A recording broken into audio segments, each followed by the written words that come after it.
ৰাইজৰ দলৰ সভাপতি অখিল গগৈৰ সংবাদমেল সম্বোধন অসমীয়া ভাষাক ধ্ৰুপদী ভাষা হিচাপে কেন্দ্ৰীয় কেবিনেটত অনুমোদন সন্দৰ্ভত মন্তব্য কৰিছে বিধায়ক অখিল গগৈ কেন্দ্ৰীয় কেবিনেটৰ সিদ্ধান্তক আদৰণি ৰাইজৰ দলৰ সভাপতিগৰাকীৰ বিজেপিক কঠোৰ সমালোচনা কৰে বিধায়কগৰাকীয়ে অসমীয়া ভাষাই ধ্ৰুপদী ভাষাৰ স্বীকৃতি লাভক লৈ চলিছে কৃতিত্ব লোৱাৰ প্ৰতিযোগিতা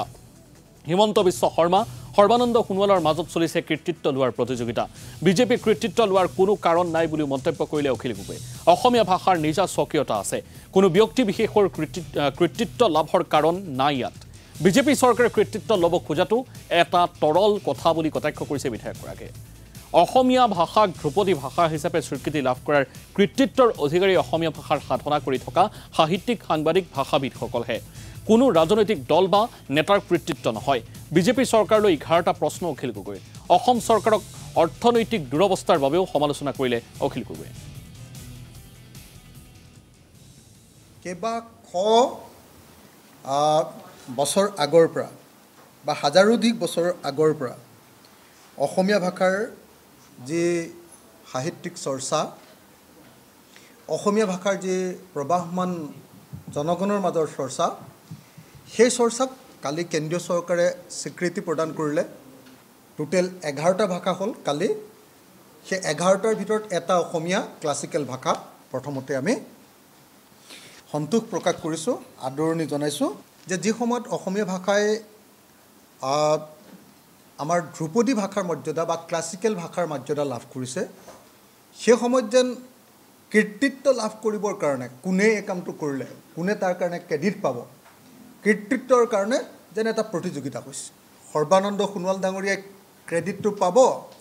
নে হিমন্ত বিশ্ব শৰ্মাই প্ৰথমতে ক'ব হিমন্ত বিশ্ব শৰ্মাৰ ক্ৰেডিট বেছি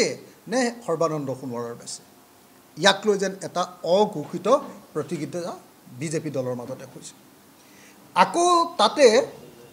আৰু এজন মানুহে চান্স এটা ল'বলৈ চেষ্টা কৰিছে প্ৰবৃত্ত মাৰ্ঘেৰিটা নামৰ মানুহজনে তেওঁ চেষ্টা কৰিছে যে তেওঁৰ কৃতিত্ব আছে এনেকুৱা ধৰণৰ এটা আমি দেখিছোঁ যে কৃতিত্বৰ এখন যুঁজ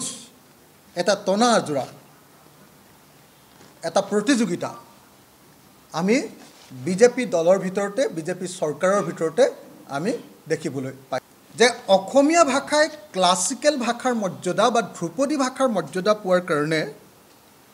কোনো ব্যক্তি বিশেষ কৃতিত্বৰ দাবীদাৰ কেতিয়াও হ'ব নোৱাৰে প্ৰকৃত কৃতিত্ব অসমীয়া ভাষাৰ স্বমহিমা স্বস্বীকৃতিৰে মহিয়ান আমাৰ অসমীয়া ভাষা পঞ্চম দশকতে অসমীয়াত আমাৰ সৰুপথাৰ নগাজুৰি খনিকৰ গাঁৱত অসমীয়া লিপি সংস্কৃততে লিখিছে কিন্তু তাত অসমীয়া লিপিৰ উপস্থিতি অনুভৱ কৰা গৈছে গতিকে ডেফিনেটলি অসমীয়া ভাষাই আমাৰ ক্লাছিকেল ভাষাৰ মৰ্যাদা পাব লাগে তাত বিজেপি দলে তাক স্বীকৃতি দিয়াত একো ডাঙৰ কৃতিত্ব একো নাই আমাৰ পাবইলগীয়া 5th চেঞ্চুৰীতে আছে মাত্ৰ 1500 বছৰ লাগে অথচ 5th চেঞ্চুৰীতে অসমীয়া ভাষাৰ উপস্থিতি আছে